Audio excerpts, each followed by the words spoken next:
All right, second attempt. We're finally doing it. Sorry it took so long. This is Awesome You're Time good. 1, also known as Carter, also known The as White Devil the himself. White Devil, Half White Devil, sorry. Half White Devil. the needle that Tate used to put testosterone in his body. Yeah, no, that's pretty accurate, and it's and needle sinks oh my gosh. Sneeko's the syringe, I'm the needle and Sneeko's the syringe and Tate takes Sneeko and it Mhm. attaches me to his head and then he just shoots it in. I think he stole a lot of your shit. I think he did. Yeah, I think Tate and Sneeko are both thieving assholes, Yeah, and they're they stole pieces of all of my shit. content from me. Fuck them. Uh, no, I used to watch Sneeko when he would go interview people, and he was like pointing out like the hypocrisies that women think. They go, I never thought about it like that. Or like, Well, I think mean, about yeah, it. I first met him on TikTok actually, and I saw this one video where he was watching these women. He was going fucking crazy over it because they were like, because the guy asked them, what should women bring to the table, and they were like, myself. I'm the other half. I'm the woman. And Sneeko was like, they're not worth anything. Collect them like Pokemon cards. Oh, Get fucking five of Sneeko. them. Jesus Christ. Well, it's like there are not all, but it's I don't want to speak in generalities, but there are a lot of women who think that just being themselves is enough, but then they'll have all these high demands of, oh, he needs to be a provider, he needs to protect me, which is true. What women want matters, to an extent. But when a man's issues, what he wants, oh, he's just being very picky. He's being very He's a controlling. misogynist. He's a Yeah, misogynist. And that's bullshit. I went down this fucking rabbit hole and I was starting to get pissed off. I was like, dude, they don't listen ever. Like, why don't men just talk? Men have been talking for a very long time. And they're just not paying attention. You may not like what you hear, but things that are good for you, you're not gonna it's not gonna be a positive feeling every single time when you're right. confronted with the truth. Feeling really, I Yeah. would say. And yeah, even though I don't typically like the people saying like, oh, not all, like you do have a point here, I'd say, because this is a very specific kind of woman. It's the kind of woman who is on social media scrolling all day, Right. getting all this free attention from men. And this allows her ego to get big, and it allows her to think that she's like an extremely special individual who deserves all of these things for free, and so it is a very specific type of woman that's like this.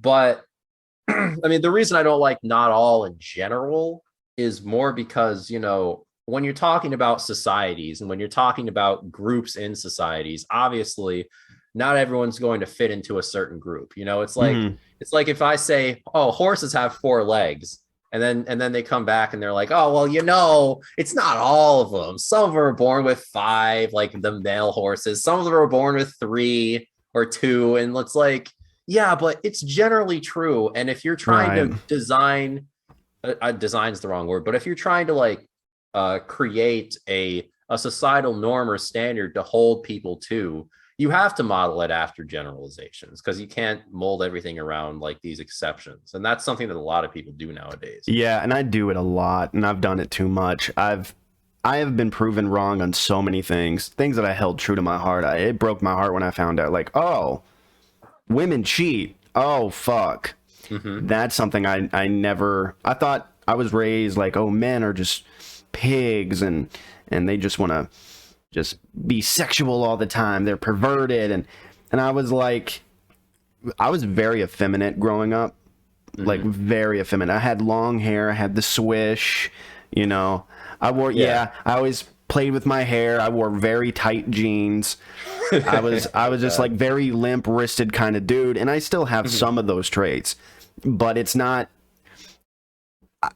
After seeing everything, after watching all these videos, listening to Jordan Peterson, listening to Gavin McGinnis, which he has controversy around him, but I don't give a shit. He says some true shit.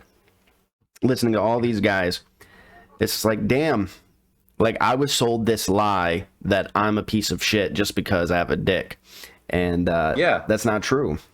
It's not true. It can be true to some, but in general, men are good. I think it's like 5% of men assault women, something like Yeah, that. I mean, I don't know what the stats are either. I mean, we talked about this last time we tried this too, where like that the 1 in 6 number, where like women try and claim that 1 in 6 of them are raped or sexually assaulted or whatever, is complete bullshit.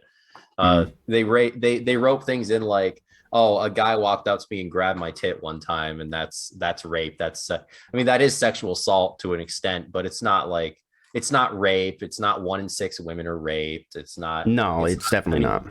Yeah, and if you actually look up like FBI statistics, it's something like 0.0074%, something like that. It's ridiculously low. And so yeah, that's bullshit. I don't know how many guys do it. 5%, 1 in 20. Yeah, I could buy that at least. Yeah, well, like it's let me see right here. I'm Googling it right now. Like the number 1 in 6 is, and we talked about this before, that number is derived from 1978 up until 2020. So when you say 1 in every 6, that number would be significantly higher if it was consistent every single year. Now, I think in 2020, it was something like, I don't want to get the number wrong. It was a large number that I wish that was 0. But it was, unless they deserve it, then. no.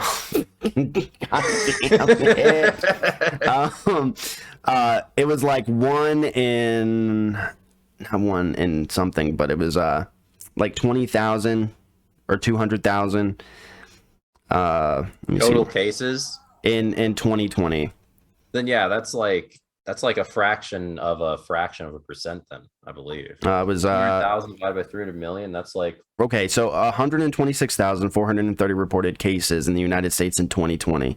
That's nothing. If it was 1 in compared to 1 in 6, 6, it's nothing. that's not 1 in 6. Mm-hmm. If it was happening in 1 in 6, close. well, and they say in their lifetime, and I understand that it's not just a year, like it can happen through multiple years, but the 1 in 6, when they frame it as, oh, this will, and 1 in 6 women every single year will face that. No, they won't. And this is the thing, right? It's like so easy to lie with statistics too, because people aren't designed to like interpret statistics scientifically. We interpret them very emotionally. Like there's in advertising, when I was in Andrew Tate's program, actually I learned about this, but in advertising, there's this thing called denominator neglect, where, and this is just one example of a statistical bias, but for example, if you say people can't process percentages. So if I say 1% of women are raped, people will be like, oh, then that's a small percentage, right? But if I say 1 in 100, people think of that completely differently, even though it's the exact same number. Right. And people just completely neglect the denominator of the fraction if you mention the numerator to them. Well, so that's an example of it. And saying that, we're not saying that women don't suffer through that. They obviously do. Of course not. And I know women that have been through that, but just because I know that, I'm not going to frame it like, oh, all guys are pigs. No, that guy was a pig. The guy who did it. The whole all men, like all men are these crazy they even say racist. They put every insult in the book. Misogynist, an abuser. No. Because I collect those labels like Pokemon cards now. Yeah, well, like Pokemon cards, fucking. Like, oh, like shit, this man. one, another abuse card, another like, yeah, exactly. Oh no, I'm a misogynist. Oh, I couldn't tell. No, I don't hate women. That's what misogynist means. But yeah, but the people, I mean, they'll call you a misogynist for anything. They'll call you a misogynist for like saying women are weaker than men, even though that's statistically true. I mean, everyone knows that, right? Right. Everyone knows. It's just like you're not allowed to say things that are just obvious anymore. There always has to be this kind of like statistical, scientific justification for it. Like, oh, where'd you get that? You get it in statistics that this fat liberal lady wrote in her college essay, and like, dude, just look. I mean, if this nonsense is allowed to continue for long enough, we're going to have a statistical justification for saying the sky is blue. It's going to be blasphemy to call it blue, and it's going to be the science to call it red if we allow this to continue for much longer. It feels like, because like it's just, you're not allowed to have common sense anymore. This is the exact kind of knowledge that's being denied to us. And that's been true for years. Yeah, it's been true for years, and now it's being brought into question. Yes, exactly. I mean, it's been true for tens of thousands of years, in fact, for recorded history. People have just known this. And now it's all of a sudden, well, what's the science on that say? There's more ways of finding truth than some kind of scientific controlled study. You can't have a scientific controlled study for everything anyway. Right. Like, well, all the sociology shit is completely subjective, for example. Like, yeah, it's it boggles my mind. The most liberated generation that we've ever had, apparently, is also the most miserable. Yeah. There's a correlation there. Yes, I 100% agree, because, when you liberate someone from something, you're imposing an extra responsibility on them for everything that you liberate them from. And most people, unfortunately, I think, can't handle a lot of responsibility.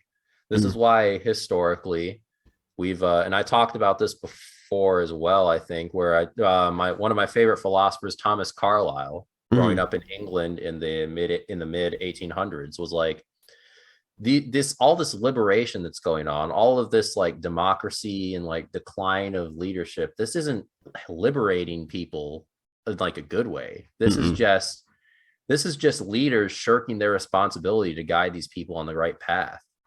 Right. Because like, this is like an enlightened thing, right? We have this conception of people as like these rational acting individuals who just go around like logically figuring things out for themselves. And like, that's not true. People aren't like this.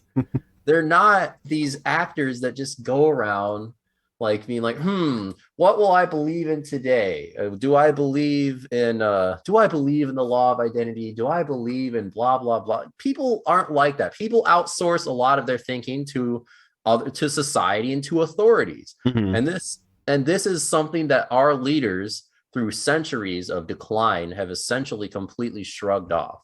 Oh yeah. It's the absence of responsibility and something to carry, like something stressful, something that's important. Yes. The absence of that is causing chaos. Like the birth control pill, I think we touched on this on the other one that we attempted. Like, yeah, it's a good thing in some aspects, but ultimately what it did, the symptom of the birth control pill, there are more single mothers than there's ever been. Yes. More single mothers. Because when you can pretty much, I know that doesn't make sense because birth control makes it where they don't have to have kids, but it's an evolutionary mismatch is what it is. Yeah, but birth control is not 100%. And when they're so confident in the fact that birth control will protect them from it won't protect them from pregnancy, they get pregnant by a dude that they don't really even like. And he's a douche, whatever, maybe they don't match up. And if they decide to keep that pregnancy, then they're single mothers. Like, no birth control is 100% unless you get your hysterectomy, fucking vasectomy. Nothing's 100%. But when it was released, it was made to believe that, I will never get pregnant. Not the case. And it has side effects. It has like hormonal side effects. In fact, a lot of birth controls use the same chemicals. Chemicals is the correct term, but a lot of birth control pills use the same like chemicals and hormones that go into anabolic steroids for men to make them huge and jacked. But my ex was on birth control and she got a mustache. She became more like aggressive, not in a good way. It little small things became these huge fucking problems that were never problems before.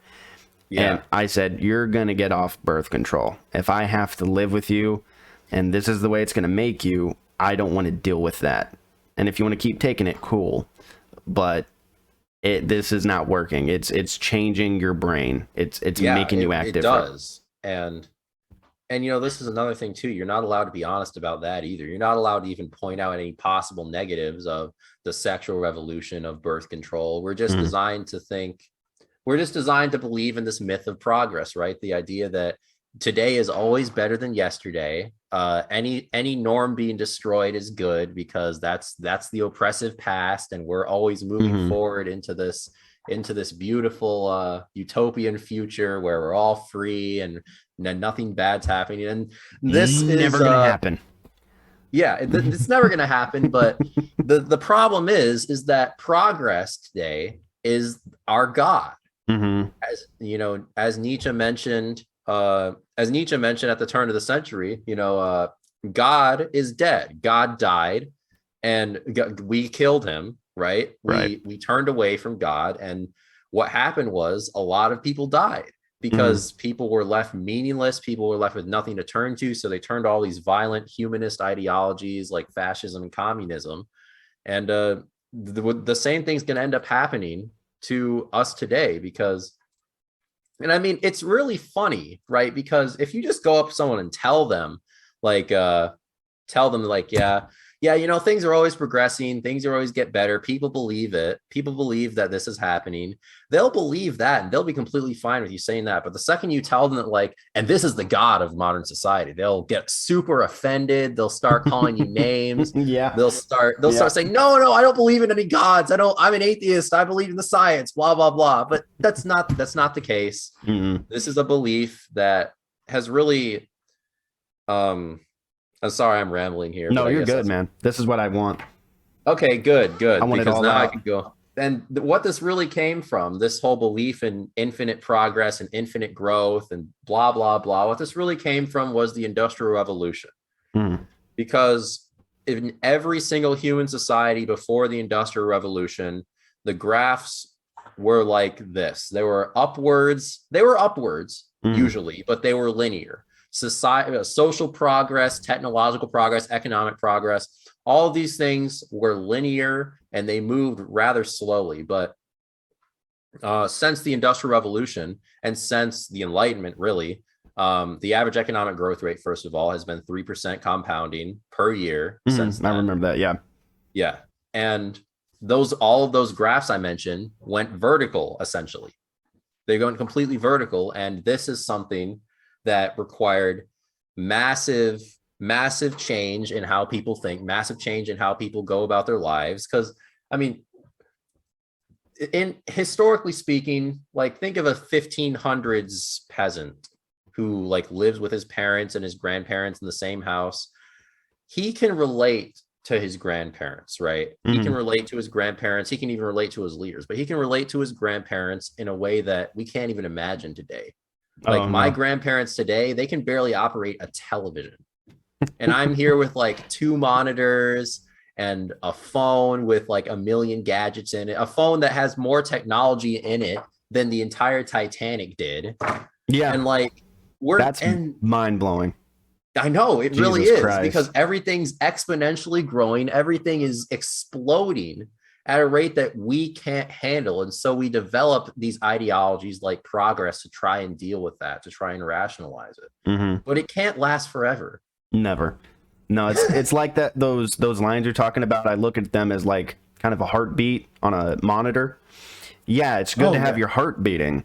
But if that motherfucker beats at 300 beats per minute, you're about to fucking die. That's a good way of looking at it. That's not, it's not good to constantly, like, you're peaking constantly. It's like with UFC fighters too. Like, they can't train over their peak level because then they start to tear down. Things become more brittle. Things become more fragile. And with progress in life, it's the exact same thing. Like, I like the life that I have. It's not cushy. I'm not a baller. I'm not a top G like Andrew Tate. But I'm happy with my life. And I want more, but I'm not willing to speed up the process by doing something that's unhealthy. Or that's not necessary. It's a slow burn. Life is a slow motherfucking burn. And when you try to just light all the fireworks at once, because you want all the hot, fiery passion and you want the excitement, It's not going to It's happen. like it's like you're not even allowed to talk about what's going to happen 10 years from now anymore. Oh no. When, like what these women, for example, who like spend their 20s like hoeing themselves out to dudes, like getting wasted, going to parties, not getting married, focusing on their careers, blah blah blah. We're not even allowed to sit them down and ask them, so what's your life going to look like when you're 60, when you're 70? Are you just going to be alone in your house without any kids and no one to care for you, They no get one who so loves pissed you? at that. When you say I that, I've know. said that before to them, and they get pissed. They Mhm. get fucking pissed because you're not going to be 21 forever. It's not going to happen. It I can't. know, and we're selling them, and really you can hardly blame them because they're being sold this lie by everything. Mm-hmm.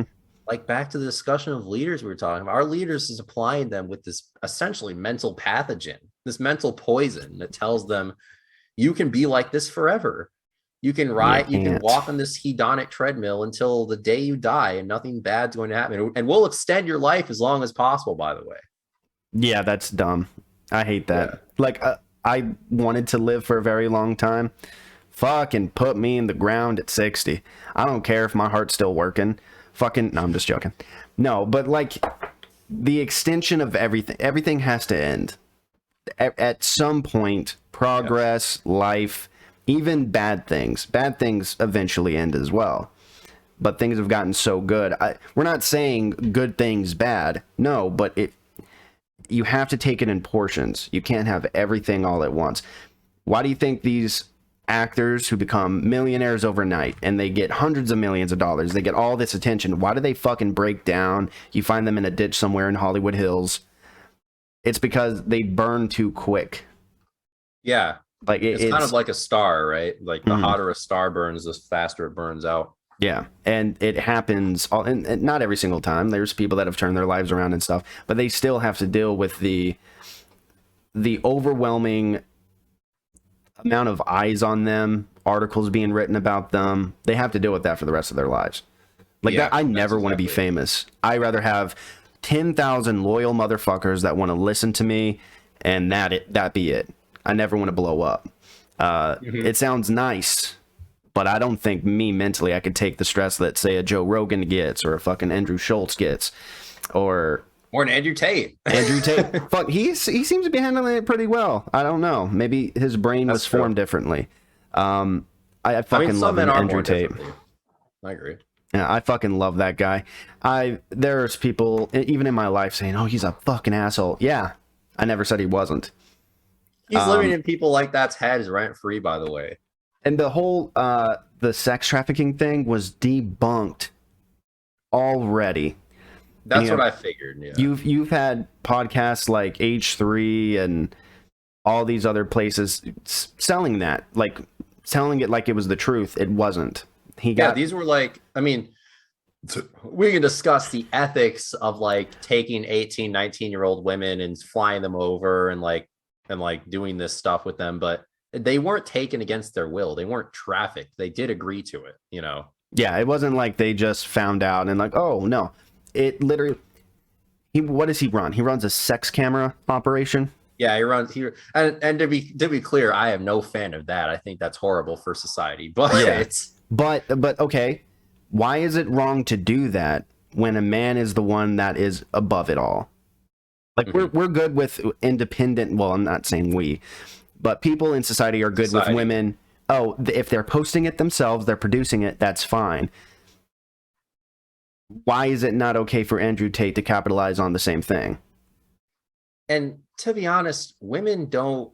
This isn't something women really want at the end of the day. They don't they don't like selling out their bodies for money and like not being with a man who emotionally supports them and having all these like fake fans. Like, yeah, it feels good for a little bit, but it's like it's fake, right? Hmm. And what really what really personifies this is on Twitter. I think this was last year on the trending tab. There was one trend that was talking about how sex work is liberating for women. And then right below it, there was another trend talking about how sex work is degrading toward women. it's like, it's like they're trying to be sold this lie that it's like some liberating thing, just like telling them that going out and like working for a corporate and for like a corporate conglomerate was like some freeing thing in the 60s and 50s and It 70s. fucking wasn't. No, it wasn't. Jesus Christ, it wasn't. And they're being sold all of these lies that at the same time they're trying to conform to them, and they're trying to act them out, you know, but at the same time they're miserable at them. And so they can't really make up their minds, and we're pressuring them in so many different directions, and it's a shame, really. And none of us are asking for them to do this stuff. None of us. Well, the whole OnlyFans thing is like, well, there's a demand for it. Yeah, from fucking weirdos. Like, from guys that are not satisfied completely. Like, when I first got divorced, I wasn't having any, like, promising aspects of getting laid. So, yeah, I subscribed to a couple of OnlyFans girls, and this is when I realized how fucking much of a loser I was. I had no picture, had nothing that defined who I was. And then they would send me these messages. Oh my God, you're so hot. I need you so much right now. I'm like, bitch, I don't have a fucking picture. It's that bad? It's that bad. Wow. I didn't know they did all that. They will really message you. They will message you and say, for $15, I made this video just for you. In parentheses, for everyone fucking else. Wow. And if you give me this $15, like, and I was like, prostitution. That is so parasitic. That's so. And then I immediately deleted my subscriptions. I unsubscribed, and then I deleted it. And I was like, I looked at myself. I'm like, you're a fucking loser, man. You really went that fucking low. Wow. And I was like, never fucking again. I swore off of pornography. I swore off of OnlyFans. I was like, if the only way you're going to get satisfaction from a woman is if she's in front of you in person. That's the only time it's ever going to happen. I've learned to get high off my own supply. You know, this is why I write so much furry porn and draw it all the time.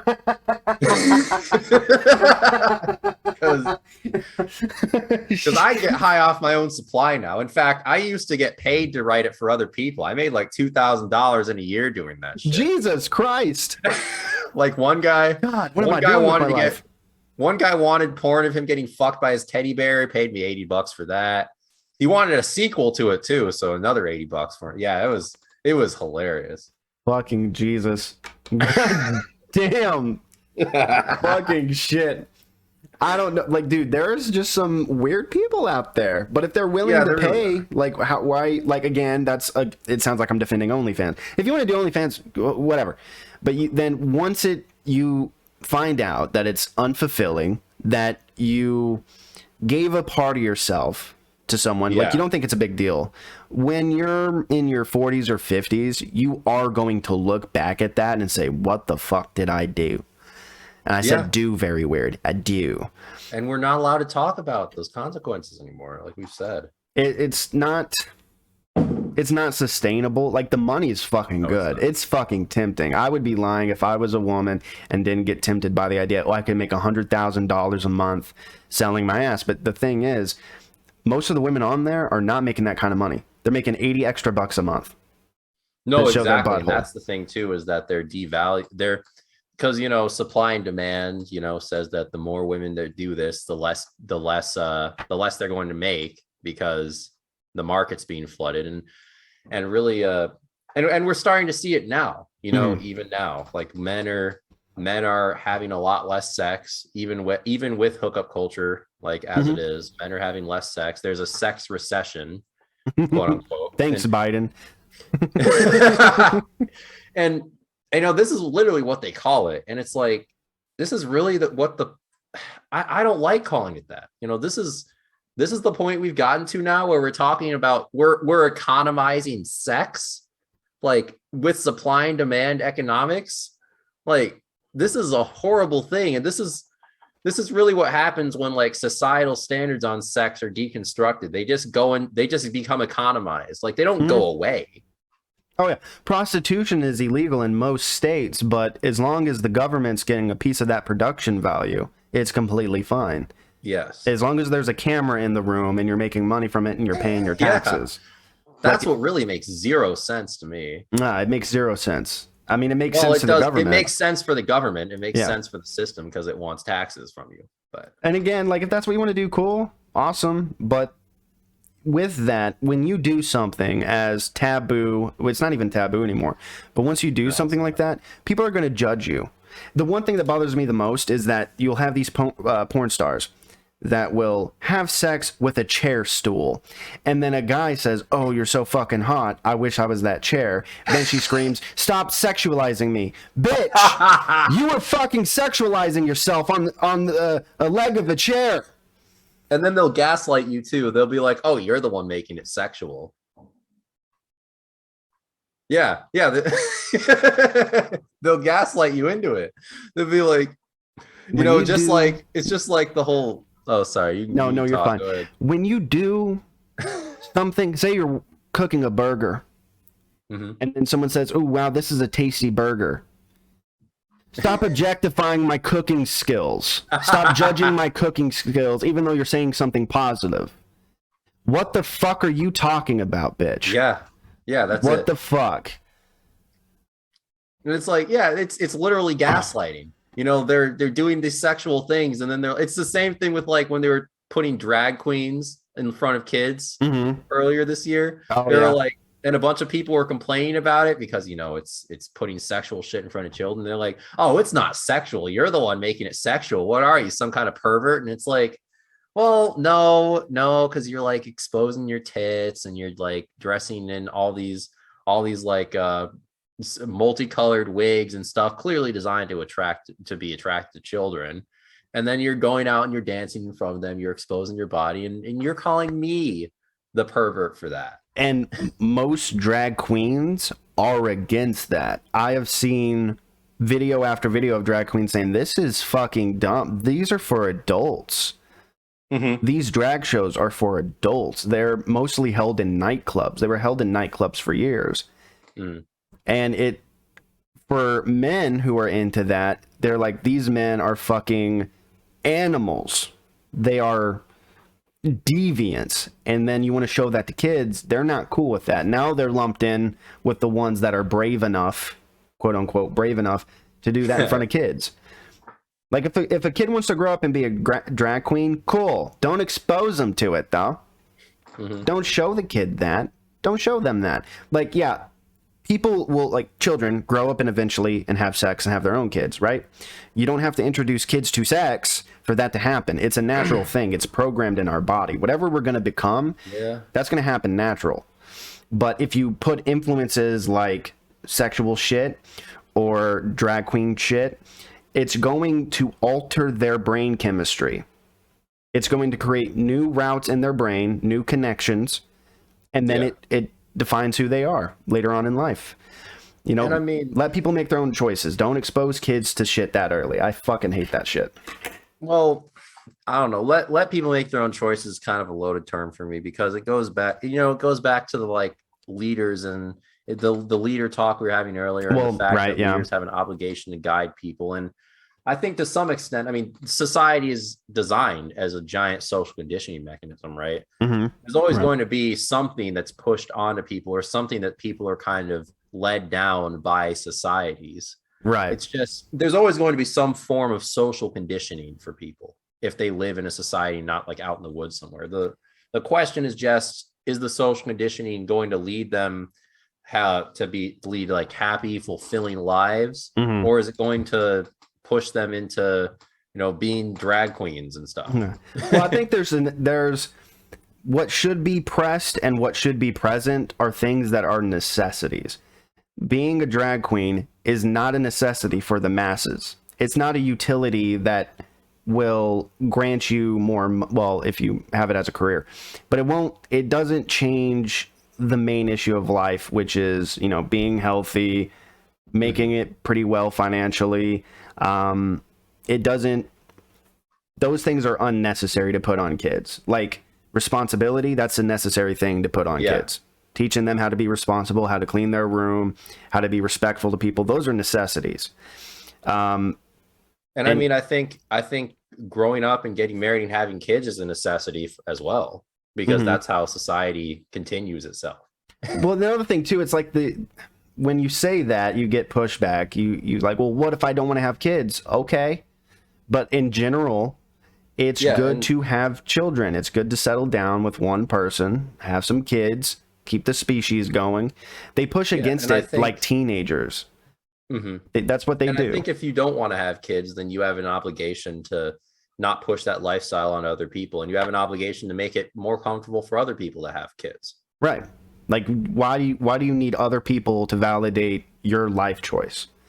Yeah, exactly. Right. Like, I don't need anyone telling me that have kids, oh, you need to have kids. Well, I was fucking planning that anyway. Like, who gives a shit? But I don't press that on other people, but I think it's an ultimate good to have children eventually. If as long as you're a competent person. I don't want drug addicts and fucking idiots having kids. I definitely don't want them. That's the reason why our society is dwindling, because a bunch of fucking idiots had kids. Yeah. I think we were talking about that in California. Like, none of the people in the Silicon Valley are reproducing. Yes. That blows my fucking mind. Yeah, and this is a thing that psychologists, not non-PC psychologists have been catching on to for a while, is that cities are in like these super productive like economic hubs are IQ shredders. Yeah. Because they're like these economic centers that attract all of these high IQ individuals to come in and work for them. And these cities are essentially designed to not be kid friendly, right? They're bland, they're boring, they're extremely long work hours. And so it attracts all of the high IQ genetically gifted people to them. And then they go work there, they suppress their fertility to like 1.1 or whatever it is. Right. And they don't have kids, and then their genes die out. And instead, we approach the world of idiocracy, right? Where all of the low IQ people are the ones reproducing. And this is once again something characteristic of the Industrial Revolution and post-industrial revolution, is that because before then, the high IQ people were the ones having the most kids because they were the ones with the resources to care for the kids. They were leaders, right? They were the leaders, and things like that. But when you get to the Industrial Revolution, all of those that relation completely inverts itself. The captains of industry, for example, aren't the ones having kids because they're always working. They're always expending all of their energy doing these other things. Right. And so you get, I believe there's this one psychologist I listened to named the Jolly Heretic is what he calls himself. He's British, so that's minus points for him, but he has some good points. Quitters. Yeah. And you fucking surrenderers. I love you, Maddie. If you're listening to this, I love you, bro. You love a British person? Yeah, I know. Oh my we can still be friends. Okay, we can. You have to look past that. You intolerant piece of shit. That's fair. I guess you can look past it as long as you're. It's just one British guy. Yeah. Okay. Okay. I can deal with it. I can deal with that. I won't call you a traitor for that. I'm not a British cuck. Okay. But yeah, what he says is that the average IQ of society was essentially increasing all throughout the Middle Ages and up until the 1860s. Right. And then it started going down. And this is the reason for that. And, this has serious implications that no one once again wants to talk about. And, I mentioned this last time as well, is that this thing that we've done, this industrial revolution, this progress, this explosion of economic growth may be a candidate for the Great Filter. I remember you talking about that. Yes. And the Great Filter is this idea that there's some unifying reason. There's some unified reason as to why we don't see sprawling spacefaring civilizations throughout our galaxy, right? Something happens. There's something characteristic to life that keeps it from going interplanetary, that keeps it from expanding past a certain point. And this may very well be it. This explosion of technological growth that happens that we simply cannot cope with. And eventually it collapses in on itself and we go back to fucking beating sticks together in cave. I don't think it's gonna go that far, but I think I presented that theory to you, like the pyramids. Like, I think there was a this technocracy of like things that we can't even fathom. Something that we might have similar now, but I think that's how civilizations go. Like they get really technically savvy. They have too much of it. All the idiots that lived in underneath everything came out and like, okay, I guess I built that. I forgot I did that. And then slowly everything goes back. And I think that's how society resets all the time. I mean, if the world is billions of years old, like there's had to been almost an unmeasurable amount of societies that have lived and died that are buried that we don't even know about. Yeah, I hope it doesn't happen in my lifetime, though. I hope I'm 6 feet under when everything goes to shit. And then again, someone listening to that could be like, well, then why do you want to have kids? Their kids are going to have kids and you're linear. Yeah, but I'm never going to meet them. Yeah, I mean, people say go to shit. People say go to shit, but this is something that John Michael Greer, he's a theorist on like civilizational cycles and collapse, and he's actually a druid. He like lives a druidic life. He has like a computer he assembled in a junkyard and like uses extremely little power and like lives off chickens and in farms and all that, like a very agrarian lifestyle basically. Damn. But what he says is that people want to have this people want to have this apocalyptic view of things, right?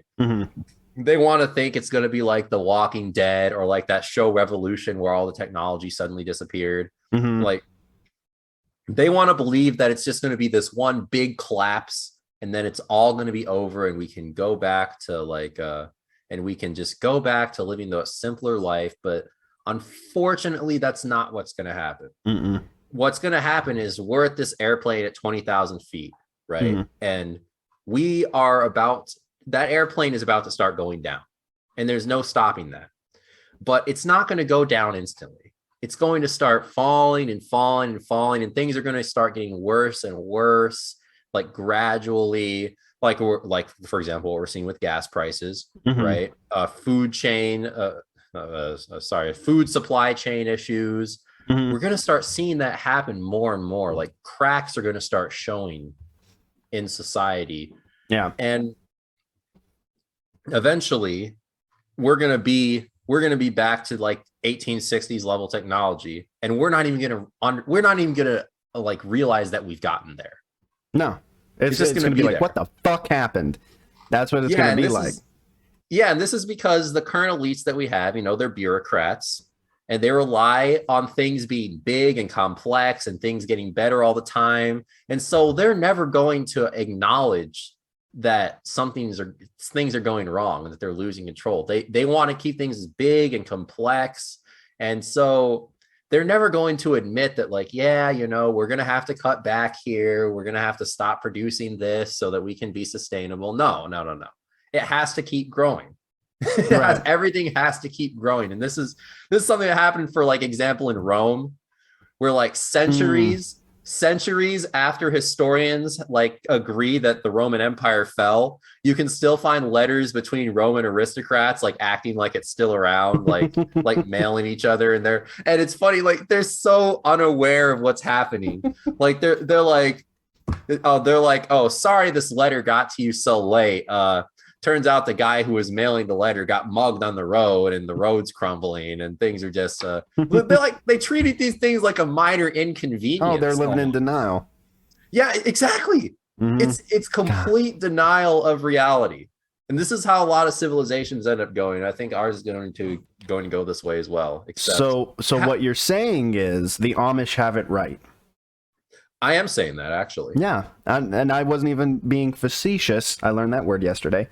I'm not even being facetious with you. I think they have it right. Because when shit goes down, where are we going to fucking go? I'm probably going to go to the Amish. I already have kind of an Amish beard. I don't know if they accept black people there. They will. Well, you're light-skinned. Yeah. Just say this is a tan from working really hard outside, and they'd be like, "Well, don't you know?" And then they'll accept you. Yeah. No, honestly, I've considered trying to become Amish before, because they do have it right. They're what happens when you look around and you look at all these technologies and you choose consciously to reject them. Mm-hmm. And that's the strongest immunization you can have against this kind of thing, is choosing to, and they're, I mean, they're one of the only groups in America that have a crazy high birth rate. It's like 4.4 or something, Mm-hmm. which is like almost triple the American average. Well, They I can like, think they can do things like build huge barns in a day. it's like They that Family have, Guy episode. He keeps bazookas and machine guns tearing down the barn house, and the Amish just build it in like 30 seconds. And it's yeah, nothing. yeah, They're conditioned. They're actual machines. I don't think, I mean, in the sense of you but being a in a good way. machine. Yeah, in a good way. Like, you're a machine like an Amish person, but I don't know if they would accept you because you look like the physical embodiment of Rumspringa. I don't Who's think that? Rumspringa is. Do you know this about the Amish? No. I don't know Okay, about so the Amish, they let their youth go out into the world and just fucking that. sin. Okay. Yeah. And they rock out with their cogs out, and I don't know the term for a woman. I guess I'm sexist. I can't find something funny for a woman to say. But they let them go do this shit, and most of them come back. That's the funny thing. They Yeah. don't stay out in the world. They don't keep with the fun. They're like, actually, I have conviction, and I know that family and my community matters more than my innermost desires.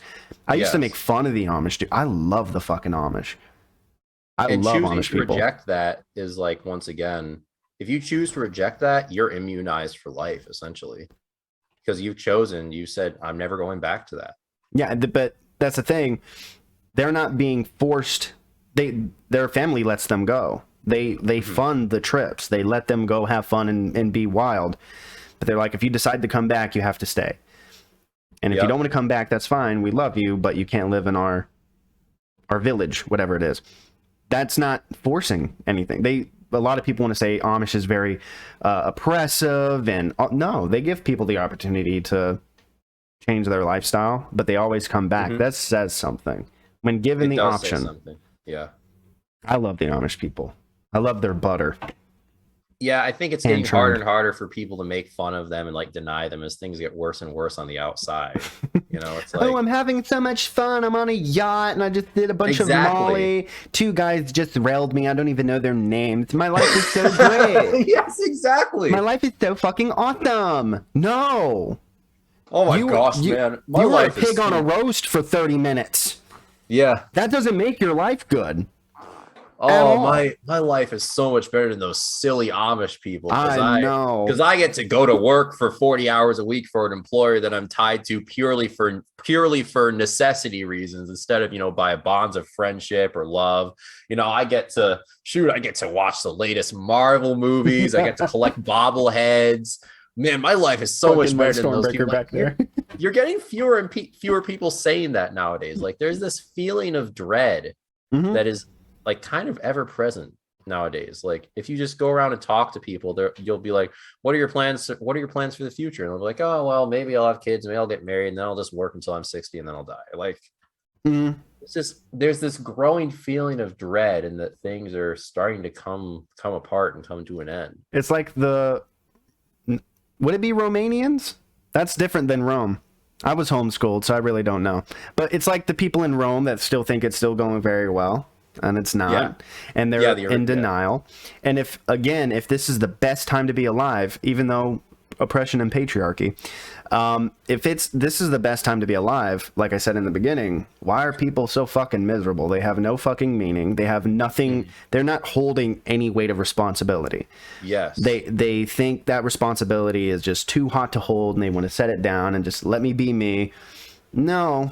If you want to live a good life, you have to carry some shit. You have to carry some form of responsibility.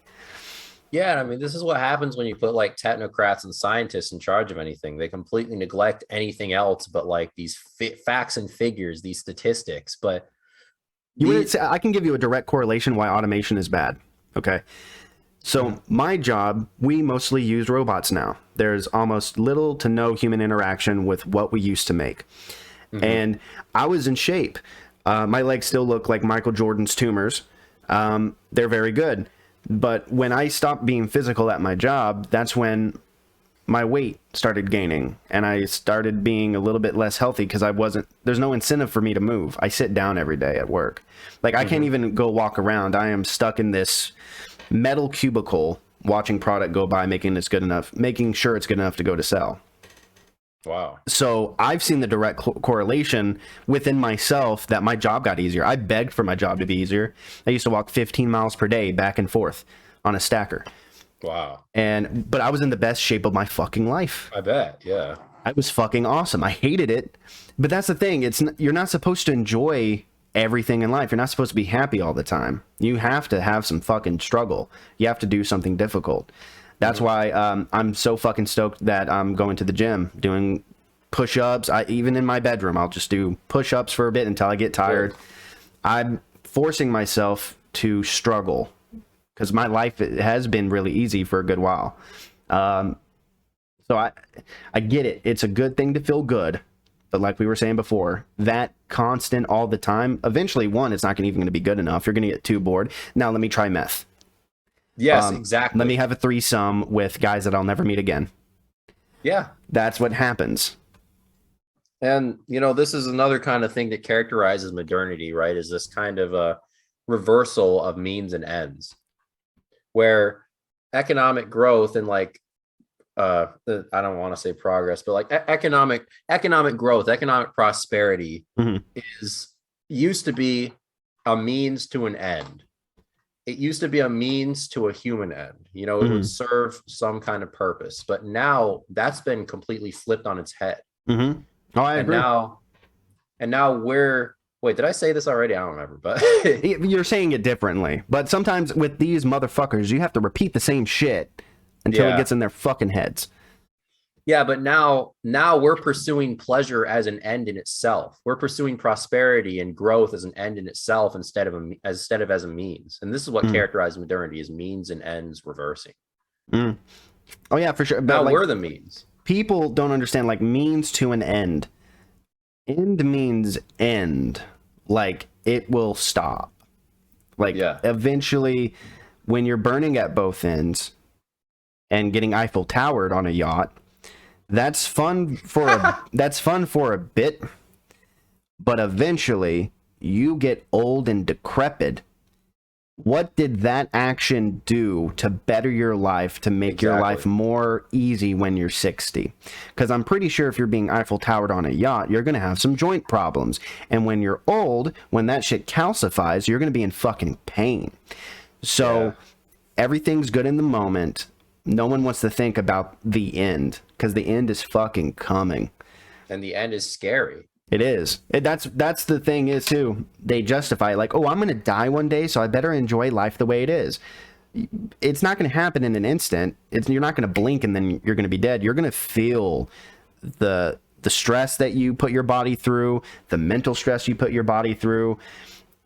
Everything has a reaction. Every action has a reaction. So and this is probably why the suicide rate's so high. Oh, I wouldn't fucking doubt it. Yeah. Why did it skyrocket when things got easier? Yeah, at least in part, it's because... Make it make sense. Because it doesn't make sense. At least in part because people are... it's like you said, people don't want to deal with the harsh reality that they've essentially ruined their lives from doing a lot of these things. Well, when I was suicidal, I had no meaning. I was just... I was living for myself. I was wanting to, get by in life by the skin of my teeth. I didn't want to do anything to progress in a healthy way. I just wanted to be satisfied all the time. And then eventually it wasn't enough anymore, and I wanted more and couldn't access more because I didn't build my life up where I could get more. I was happy in that moment. And literally listening to Jordan Peterson save my fucking life. I don't care who fucking hates him. If you hate him, you can lick my ball sack when it's dirty. I love Jordan Peterson. They hate him because he's encouraging men to take up some kind of responsibility and God forbid a Canadian tell you to clean your fucking room, you dirty bitch. God fucking forbid. Yeah, it's just they hate the idea of men taking charge and taking responsibility and taking control of their lives and their energy and their and their finances, because I mean that makes them harder to control. Not only that, it's very attractive. I don't know where women stop finding that attractive. That's hot as hell for a man to be like that. No, but now they pretend. Yeah, they pretend. They pretend they like these. Oh my god, like I eat an Impossible Whopper because I'm very socially aware of animals and I don't want them to feel pain. And you nerf the world, you dull every sharp edge, and you get Bill Maher said it. Now I don't agree with him all the time, but he said we live in a world of emotional hemophiliacs. That just the slightest thing that makes them uncomfortable, they bleed. And women pretend they want a guy like that. That's really in touch with their emotions to an extent. They want this just like a guy that's pretty much standing like this all the time. Not like you with your shoulders back and you're fucking like proud. They want these shriveled up. And like, so are we gonna go see the new Thor: Love and Thunder movie? Are you bringing your friend that you're secretly fucking behind me? Because he's very masculine. Like, it pisses me off. And they don't want it either. That's the thing. I used to think they're lying to themselves and men when they say that. I thought having feminine qualities would get me somewhere in life. No, it fucking didn't. I mean, they'll get you a position as a third wheel. They'll get you that. Well, like Jordan Peterson even says that he has some feminine traits, like but it's like nothing that's a detriment to his masculinity. Like, he's very caring of people. He's very attentive. He listens. You know, that's a very feminine trait, you know, to be interested in people, right? And he has that about himself, but that doesn't overshadow his masculine. There was someone who was complaining about his definition of chaos and order, and that the chaos was always described as something feminine. I think that's true. And I can't remember exactly. I don't want to speak on it without being fully educated, but that's how it's been described throughout the years. Not even just Greek mythology and fucking Disney movies. Like, who is the main villain in almost every Disney movie? A woman. I think even the fucking whale. The whale in fucking Pinocchio was female, I think. Really? Some shit. Hold on. I've never thought of that before. I'm bringing out... Yeah, like... There's a correlation. Ursula is a best example. Yeah, fucking Cruella de Vil, the fucking stepmother in Cinderella. Gothel from Cinderella. Yeah. Cinderella. Was Moro the whale? I can't fucking spell. Girl. And chaos can be good as long as it's kept in its proper place. Let's see. Yeah, girl, I was fucking right. Fuck yeah. Yeah, and you know, the chaotic kind of nature of women it can be good for societies sometimes. You know, it can be good because, you know, if things get too orderly and things start to stagnate and they get brittle and they get too like tyrannical, that can happen with too much order. Although let me get into hold on. I brought a new character for you. I hope it doesn't make you hate me forever. This is why I kind of wore the beanie. Hold on. Is this like average Marvel fan character here? No, this is male feminist character. Oh no. Oh no. Okay. Let me make sure I'm aesthetically pleasing to the women. Yeah. So I know you're saying that women are chaotic, but if you didn't know, men cause all the wars. Bitch, we went to fucking war to protect women. We go to war over women. Like most monarchical wars in like throughout the Middle Ages were over women. They're over like marriage or like a woman. I mean, even during the Napoleonic Wars, actually, I think it was Austrians. Yeah, it was Austria. It was Austria's emperor or king. His wife hated Napoleon and like basically convinced him to go to war. Jesus Christ. Was he the short guy? Short man complex? What? Napoleon, was he the short guy? Yes. He was a cock. He was a cock? No, I'm just playing. I'm playing. The man conquered Europe 4 times in a row. I like his ice cream, okay? No, that's Neapolitan. Neapolitan? Oh my God, wasn't it the Neapolitan Wars where they were like, it was the war over ice cream, who had the best ice cream flavor, and they all came together and all decided just to put it in the same box. And Napoleon wasn't too terrible. I'm not really educated on Napoleon. I was homeschooled. Okay. We learned about Jesus, which is good. That's a good thing. I mean, the short version is after the French Revolution, when they overthrew King Louis XVI, they overthrew their monarch. There were these 10 years of what they called the Reign of Terror, where it was just complete chaos in the streets, no leaders, street gangs running everything. And then Napoleon was a general, and he rose up and basically took command of France. And after taking command of France, he was actually one of the first. A lot of our laws, a lot of our legal systems are based off of Napoleon. For example, he invented the Napoleonic Code, which was like kind of revolutionary for its time. It like described rights, and like he gave universal suffrage to a lot of people, which I don't like, but he don't like. But after that, Napoleon was a massive military success. I mean, he essentially bullied all of Europe. He fought 4 massive wars with all the major European powers 4 times in a row, beat them every time. Damn, I need to watch a documentary about this guy. I've always seen him, like, I feel like a fucking idiot. I've always seen like the pictures of him being a short guy. He was short. But like something bad about him. That's all I've ever heard. Is something bad. Yeah, I mean, because they bring up like, oh, he started all these wars, but like, he was a conqueror. That's how societies just were built at the time. It was a grab thing, grabbing as much land and territory as possible. It's a symptom of having weapons. It's a symptom of having more weapons and more power.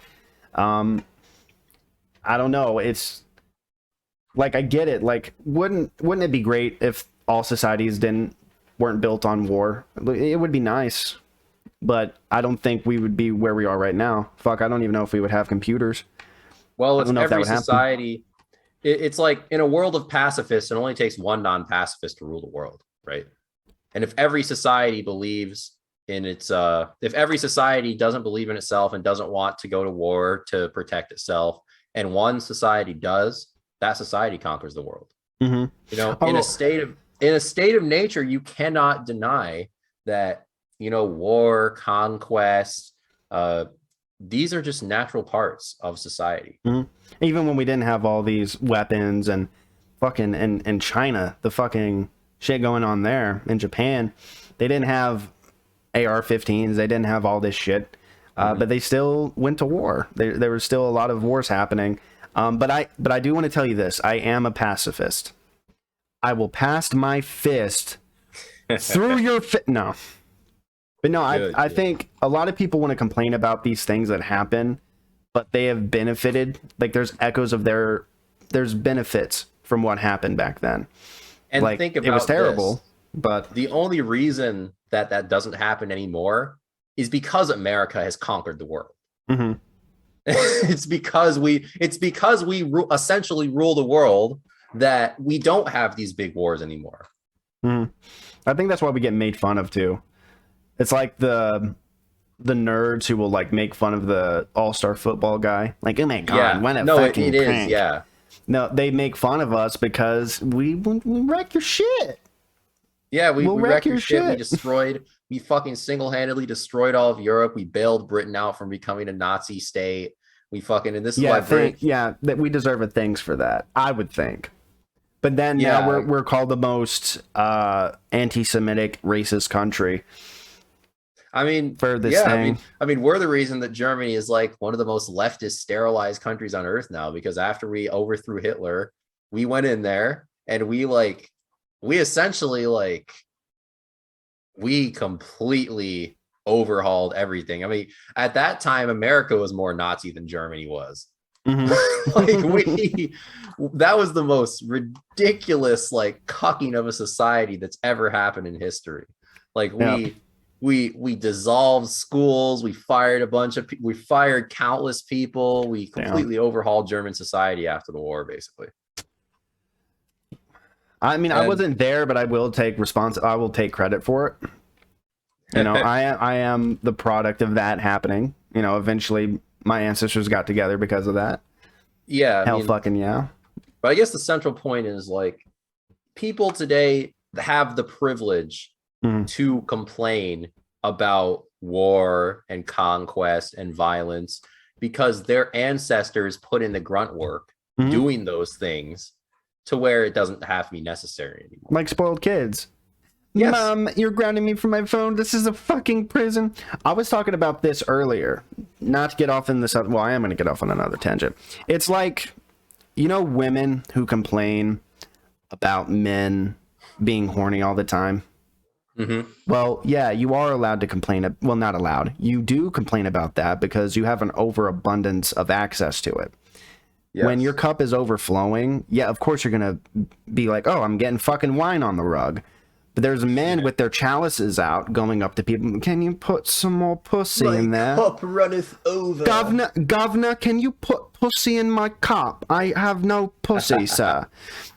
And they just want, and I don't know if you saw the video. It was saying that I think men, if they are in relationships where they're dealing with a sexless partner, like they're not getting anything, if they want it to work with them, just make yourself less available.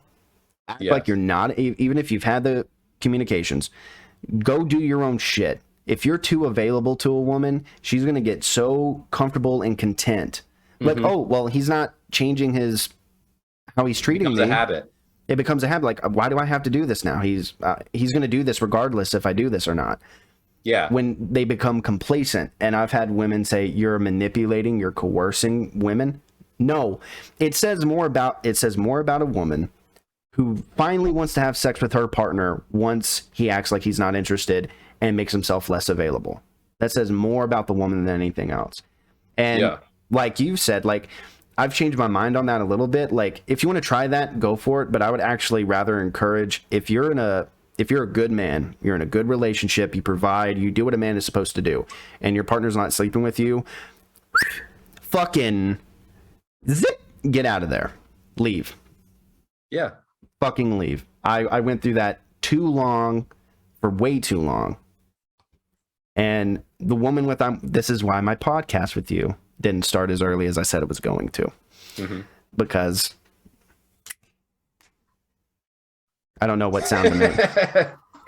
Yeah, I mean, if you treat a woman like a celebrity, she's gonna end up treating you like a fan. Well, I love her to death. You know, I think she's awesome. And I tell her that she's awesome. But I've always made it very clear, like, yeah, like, I'm not afraid to lose anyone. I expect to be treated a certain way because I'm going to treat you the exact same. If you don't treat me the same way that I treat you, not going to work. Not going to happen. You know? Exactly. You gotta set responsibilities and boundaries in a relationship. You can't just be a simp for these women. And, I was a fucking simp. I was. And this is another thing too, like the idea that this is like oppressive or bad for women or negative for them. Like, women don't respect a man who they can walk all over. Women don't want a man like that. They want a man who's strong and proves himself to be competent so that he can like protect them, protect their children, create a comfortable life for them. And that involves a man who is not a pushover. Right. Oh, that's why my ex-wife cheated and left. Because I was good to them. I was good. I protected them. I was a good man. But I let them walk all over me.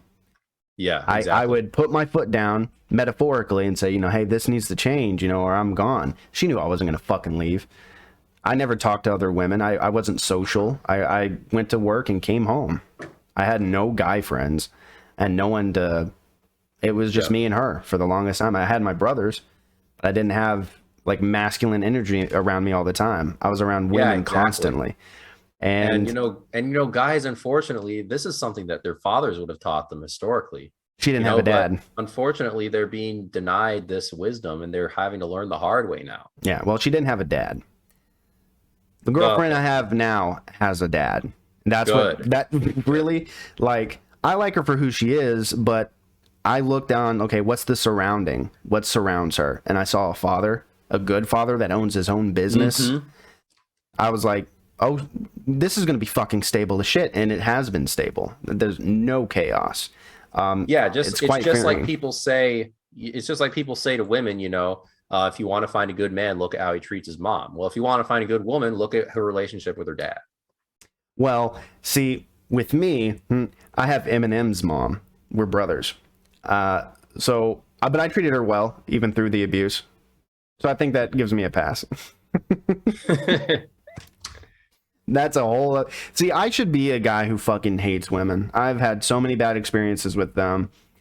I don't hate them. I think they could be better. Like, I think men could be better. And I think those are different things. Like, I think women should try to readopt past values. And I think men should adopt past values as well.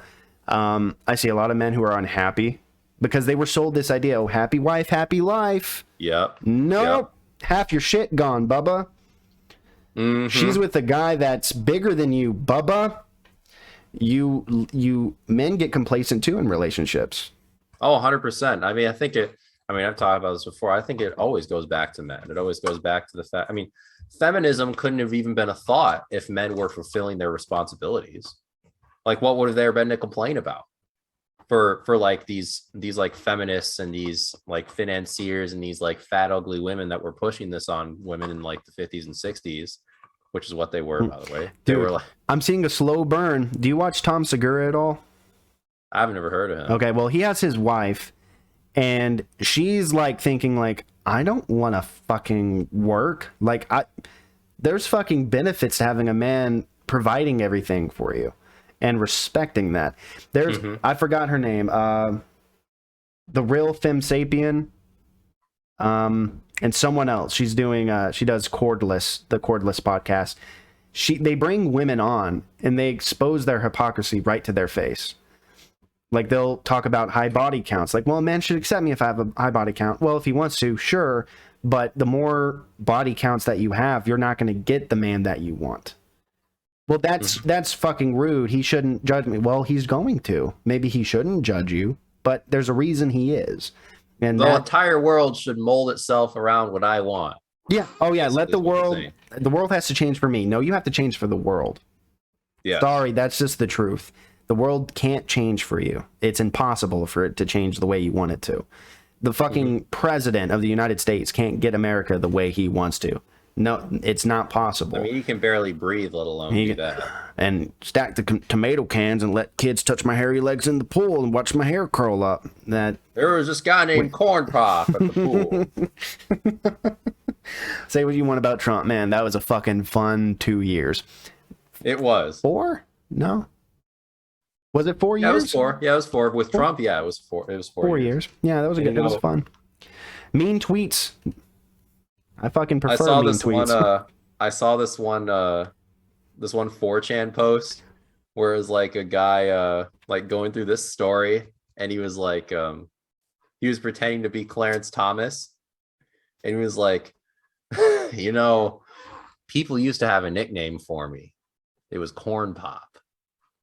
Implying that Clarence Thomas was the guy named Corn Pop at the pool in Biden's story. And that was the reason he overturned Roe v. Wade.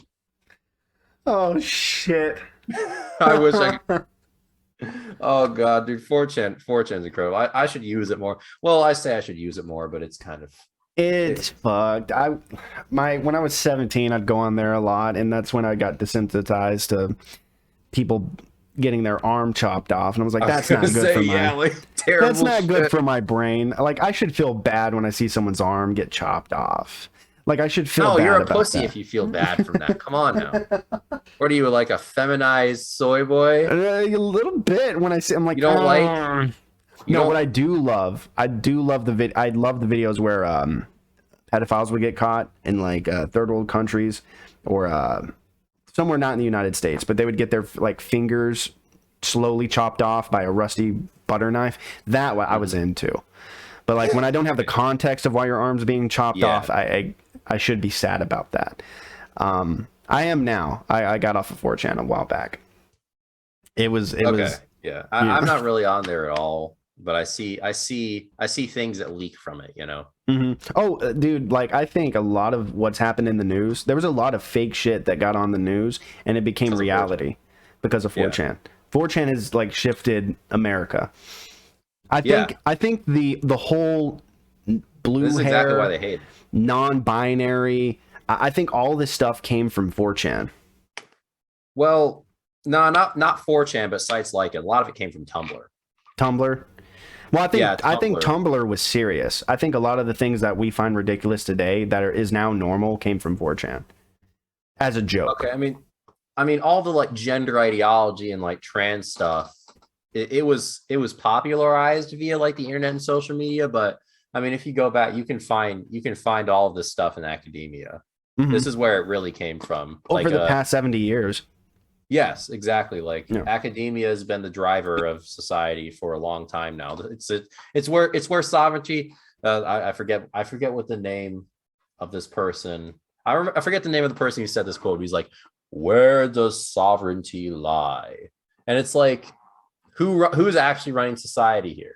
And for the last, really since the 40s, it's been academia. Mm-hmm. Because when you think about it, the bureaucrats who run things, they're all trained from academia. Mm-hmm.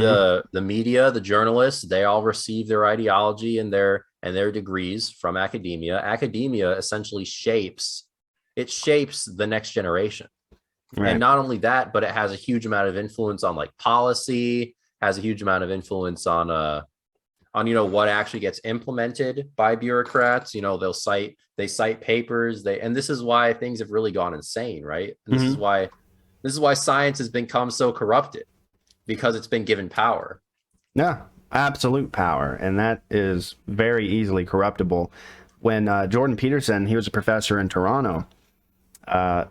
Did you see that video where there was a bunch of feminists like attacking him pretty much, and like, how do you feel about this Nazi appearance at your protest or at our protest? He's like, I hate Nazis.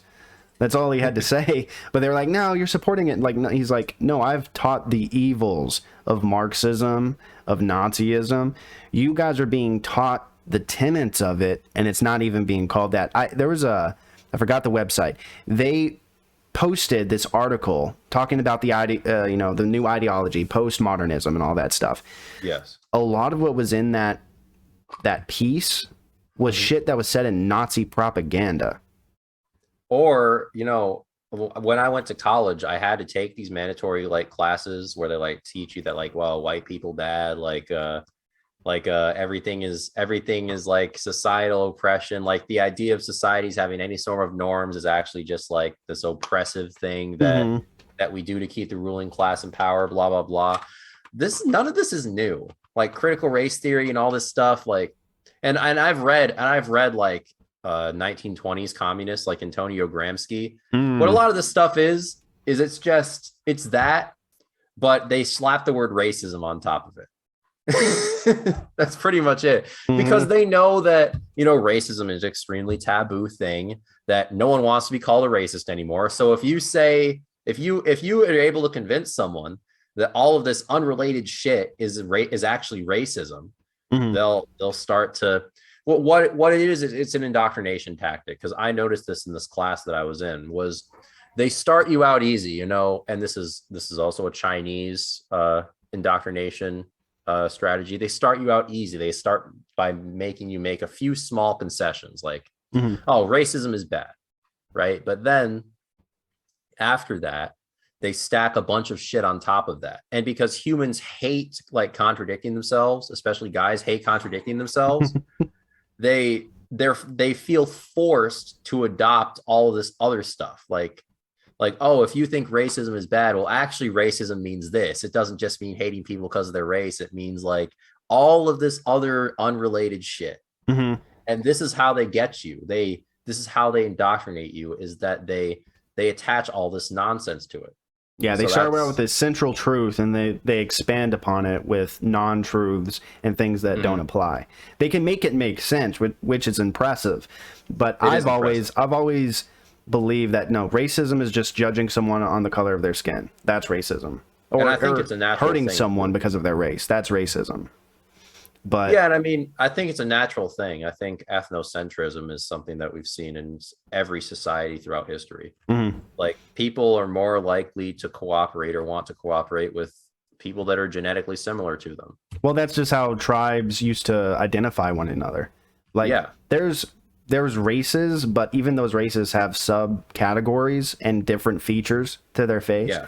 Like, Japan and China, they are different cultures, different races technically. They look the same though. They have a lot of similar features. Yeah, and it's because race isn't just skin deep either. No, it's culture. Mm-hmm. Right? You have Haitians, and then you have Africans. Okay, dark complected, but they're completely different. Like they have different ways of going about things. Yeah, and But they have like, different genetic markers too. Like even between different Africans. For example, I'm a kind of amateur bodybuilder, so I know a lot about this, like the racial differences between you look like a pro, bro.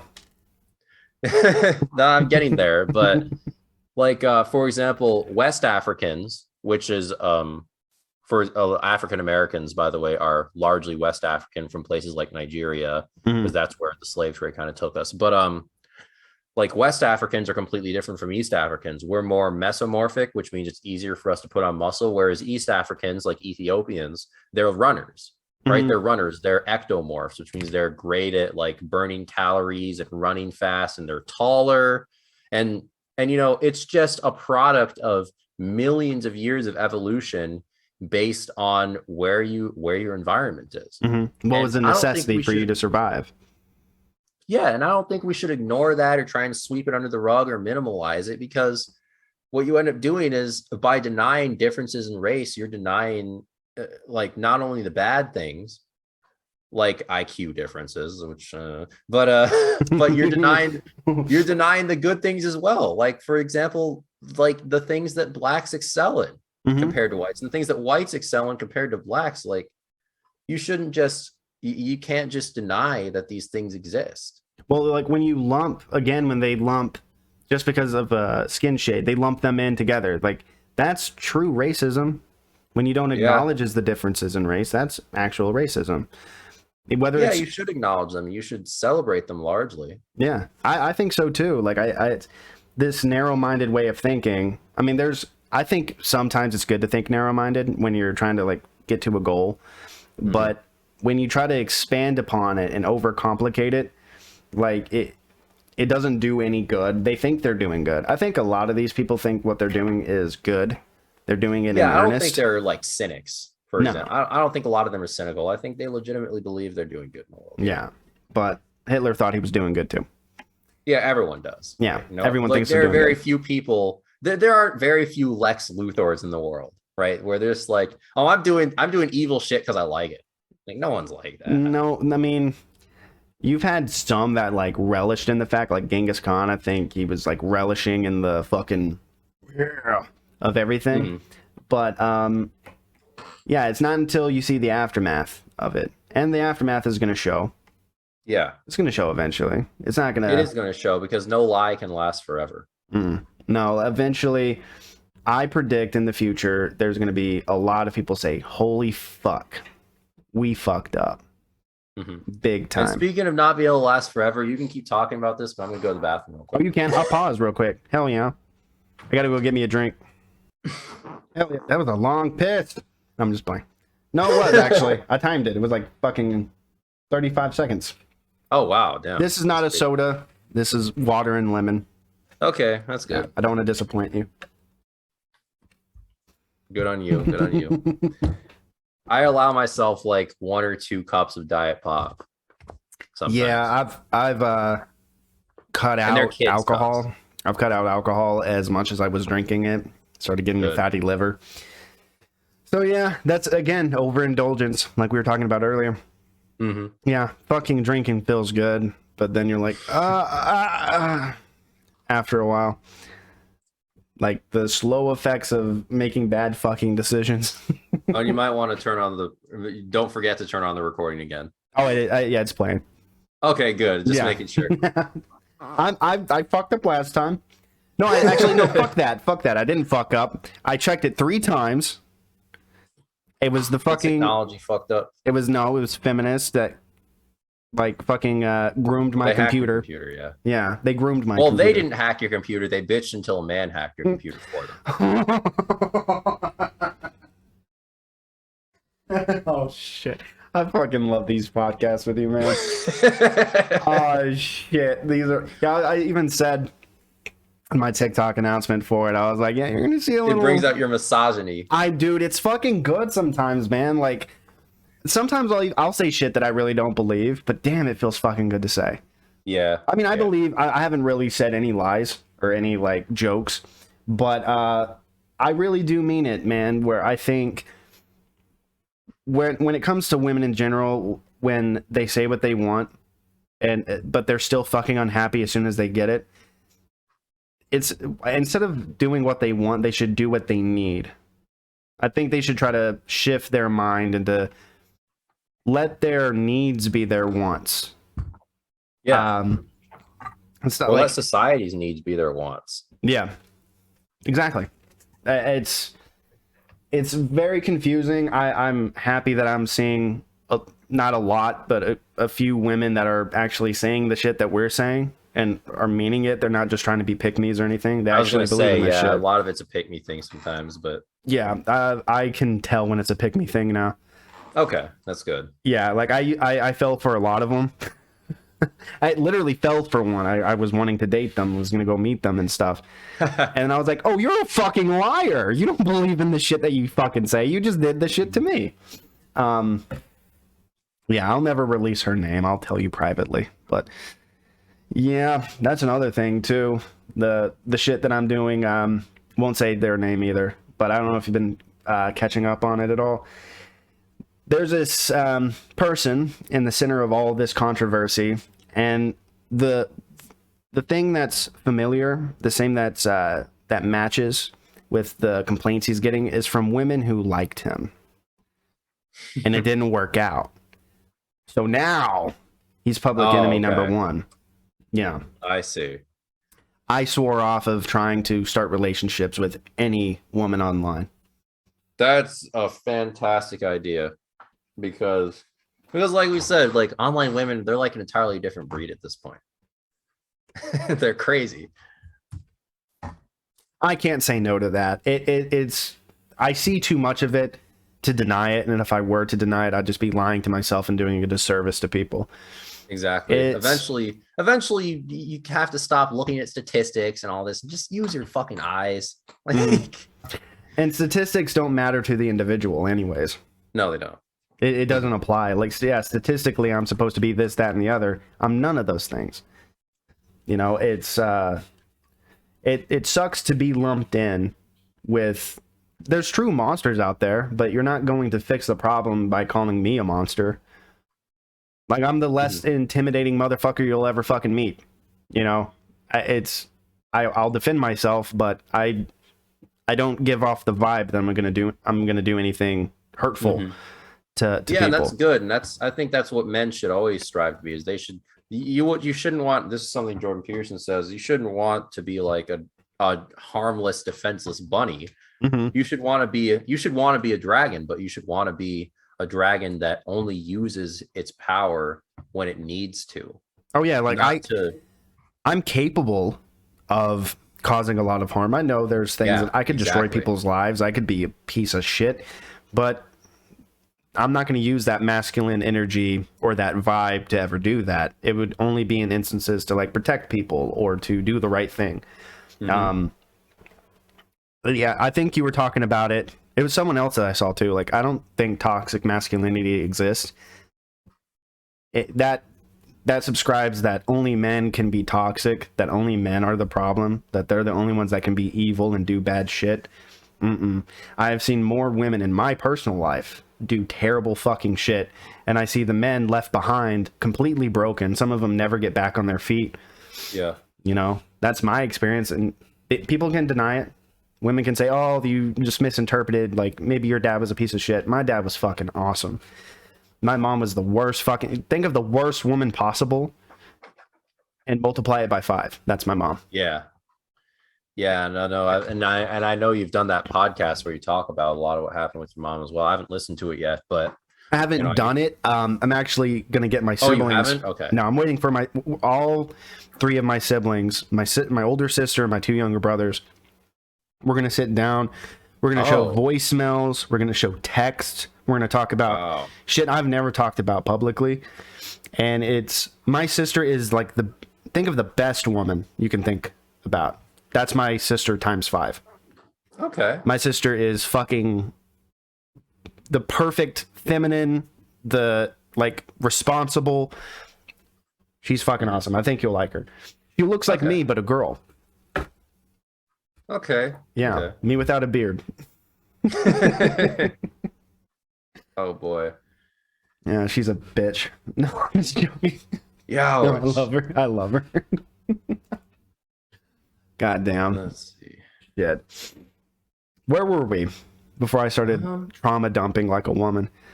Well, about the toxic masculinity thing, I think toxic masculinity can exist.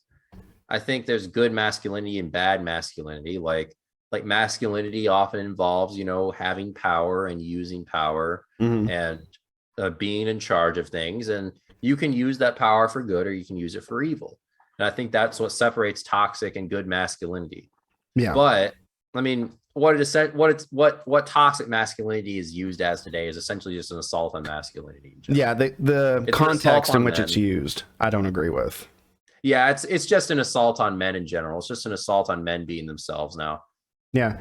Women, they want you to accept them for who they are. If we're crazy, if we're bombastic, if we're just chaotic, you have to accept us for who we are. You're a piece of shit. Yeah. No one has to accept you for jack shit. Yeah, stuff like that. Fucking, I don't have to accept shit. No one has to accept things. If it doesn't jive with your perception of how life should be, you don't have to accept that shit. Yeah, exactly. It's not a necessity. This is something I've said before, which is that, I mean, this is not just a men and women distinction. I think this is a left and right distinction as well, like political left and political right, where leftists believe in revolution, where right wingers believe in exit. For example, like if you're in a place as a right winger and you don't like it, it's not serving you. It has beliefs that you don't hold. It's oppressing you in some way. Your instinct is to leave that place for somewhere else. But a leftist instinct is to try and change that place from the top down and impose their will on it. Yeah, change everything else because they want it that way. Yeah, like if I don't like something, like would I like to see it change? Yeah, but if I have no stake in the game, okay, I'll leave them to it. They can dig their own hole. I'm not gonna be a part of it. Yeah, I mean, and this has implications that you see play out in society all the time. Like if you don't like your employer, what's a guy gonna do? He's just gonna fucking leave. He's just gonna leave and find a better job. But a woman is going to she's gonna complain. She's gonna go to HR. She's going to try and change her boss, change the workplace. And sometimes that's useful, right? Like, but in general, and I mean, yeah, and you see it in for example, when we say pick better men and women say, oh, that's awful. We shouldn't have to. They should just all change for us. That's another example of wanting revolution instead of exit.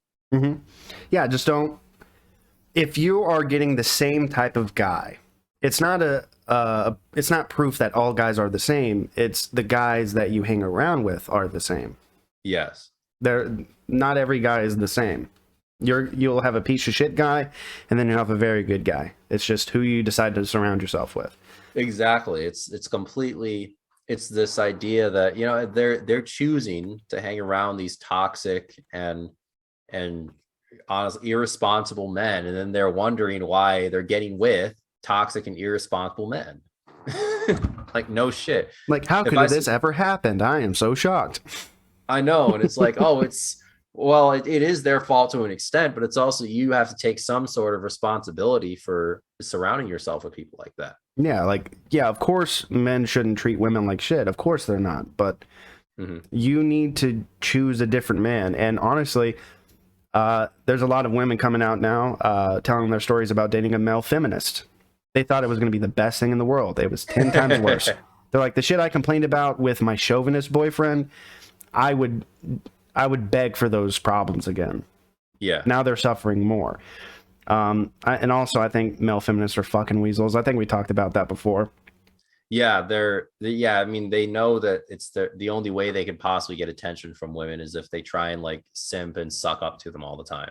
Which I did when I was growing up. When I was a young lad, piece of shit. It gets you attention, but not the right kind. It gets you. They end up treating you like a fan, like we talked about. Yeah, I never did anything horrible to any of my exes, but I would get pissed off at them. Like, I treated them this way. Why are they not? Oh, because I didn't demand any respect. That's why. Yep, exactly. I didn't hold myself to a standard. I was good to them. Want a guy that they can respect. Yeah, I was. They could walk all over me all they want. Oh, yeah, it's fine that you ignored me for 2 weeks and didn't respond to my text. That's fine. Mm-hmm. You were going through something. It's fine. Dick. That's what they were going through. But I allowed it to happen, man. A lot of guys don't even want to admit this once they've taken... I don't know if I've taken the ret. I probably have. Once they realize that the shit that they were told growing up on how to succeed with women was all bullshit... Mm-hmm. I was pissed off, but I make fun of myself for it now, man. Like, I wish I could go and punch myself in the fucking face. Like, you fucking simp bitch. And there's kind of a period of resentment you go to when learning any truth about the world, really, especially an uncomfortable one. Mm-hmm. You, like, for example, a guy learns the hard way that women don't want, like, women will walk all over you if you let them, for example. A guy has to learn that the hard way. He's going to have a period of resentment. Oh yeah, where he's like he's thinking women are just these horrible creatures, and he goes onto like incel forums, and they all like and they all reinforce his beliefs, but after that you have to have this period of like acceptance of that truth. Mm-hmm. And you have to understand that this is just how the world is, and you can't be bitter about it, and you just have to adjust to it. You have to put women back in their place. You have to make them property again. You have to start burning witches again, because this is what happens when you stop burning witches in society, is that they start running society, and they start I couldn't keep a straight face. I was planning to be like, mm-hmm. Yeah, you just got nodding along, and then you're like, wait, what's happening here? Holy shit. Goddamn. Maybe not to that extent, but something similar. I think, again, with men, the men who have emasculated themselves and that believe all this bullshit that they're fed, they need a good donkey kick into the face. Yeah. They need a reality check. And I mean, when you say property, obviously that has really bad implications, but like Andrew Tate's pointed this out too, like historically speaking, like women weren't property in the sense that, oh, they're walking down the street and then a man finds them and just abducts them and they're their property now. No, like women were expected to have a certain level of submission to the man, but only once they agreed to marriage, right? They were expected to an extent, they were quote unquote property, but it's not like they were just taken off the street and made into slaves. No, they agreed to that kind of arrangement in marriage. Well, now it's when women get married, what they did before no longer happens. What they did to get in the relationship, they no longer apply it. Like, they feel like once you're married, okay, done. No effort. Yeah. Completely can just walk all over them. The micromanaging, I did a video about that too. Actually, it was a clip from my podcast where I was with this woman, and she got really pissed off that I put the plates in the wrong cupboard. And I said, in the grand scheme of, I got pissed. I was like, in the grand scheme of things, why does this fucking matter at all? Well, I want it to look nice. I'm like, we're the only two fucking people here. Mm-hmm. No one else is coming in. No one gives a shit where plates go. Do you think someone's going to walk into your house and open up your cupboards and see that the red plates are not next to the red plates or the blue plates? Yeah. Does it really matter? And I got really fucking pissed. And she was like, I don't know why you're so mad. I'm like, because you're micromanaging something nice I did for you. Can you say thank you? Mm-hmm. A thank you would be really fucking nice. Yeah, this kind of happened with my last relationship. It was like 7 months in, and she just started going off the fucking rails. Like, needed to know where I was every second of the day. I was up FaceTiming her until 3 a.m. when I had class at 8 a.m. the next day. And even when I eventually had to hang up with her, like she would still cry and act like it was this huge deal that I wasn't spending more and more time with her. And it's just, she wanted me completely to herself and wanted me completely shut off from my friends, shut off from my college experience. And I mean, eventually I just said, fuck it. And I left her. like, I haven't had a relationship since. well, like with my ex, that was an issue with me too, that she wasn't spending time with me, but I wasn't asking for an exorbitant amount. I was like, hey, fucking an hour, catch up, hang out, hook up a little bit, and then you can go do whatever you're doing. Just, I liked alone time. I really did. But solitude, nah. But for some people like that, for your ex, you could never do enough. You could FaceTime her for 24 hours a day. It never would have been enough. Yeah, like, exactly. My girl right now, like, she wants to see me after I get off of work. She has like a healthy want to see me, but if I don't see her or say I'm doing this podcast, most women would be like, well, you want to do a podcast instead of hang out with me? No. But that's something I want to do. Let me do that. But she was so cool with it. She's like, have a good podcast. Can't wait to listen. So fucking chill. Fucking chill. I was like, wow, I fucking dealt with a bitch for 6 years. She was mean to my fucking family, and I didn't even realize it. Like, she never wanted to talk to them, never wanted to go to gatherings or social meetups, nothing. It's like, I want to stay home, and I want to fucking play Xbox with the guy I'm going to cheat on you with. Okay, cool. Awesome. See you later. Wow. Dude, I accepted way too much bullshit. And I think I'm already getting questioned about the advice I'm giving, like how guys should leave women who are not having sex with them, that are not respecting them. Well, why don't you just communicate before you do something like that? And then they'll get mad at you for communicating and like try and turn around on you and play the victim and all this. Well, that's another thing too. Why do I have to communicate to a woman how to be treated? It's universal. People, it's a universal thing. Treat me well, respect me. But women want to just you to just know how they want to be treated, without them. They just want you to take the hint, basically. No, I mean, well, yeah, women are very hint. They use hints instead of being direct. But in generalities, people know how to treat people. You don't have to sit them down and give them a lecture. You can make things apparent, like before the relationship starts, which I think everyone should do, is say, okay, this is what I expect. That I deserve to be treated a certain way, because if I'm treating you good, I think you should treat me good as well. It should be equitable. It should be reciprocal. And if you're not cool with that, if that's something that you cannot meet, if you can't meet my needs or what I want in a relationship, then we shouldn't even have one. And I did that when I was dating. Before the relationship started, I would say, okay, this is what I want. Well, I don't know about that. I'm like, conversation over. Done. Goodbye. I had zero tolerance, and I only had zero tolerance because I went through 6 years of being a fucking pushover. It's like, never fucking again. And if that makes me an asshole, I wipe with wet wipes. I'm a clean asshole. It's for a man to demand, demand respect. Because if he is a good man, he should have the ability to demand that. For men having wants and needs, and for that to be a problem with a woman, it's not the man's problem, it's hers. She has the issue. You got to stop flexing like that, man. My shorts are getting too tight. Sorry, it's just time. Like, let me just show off my fucking peak physique in front of this fat fuck. I wasn't even flexing. Oh, now you fucking gaslighting piece of shit. I wasn't even trying. I was just trying to stretch. I just look good like this naturally, motherfucker. Yeah, you're right.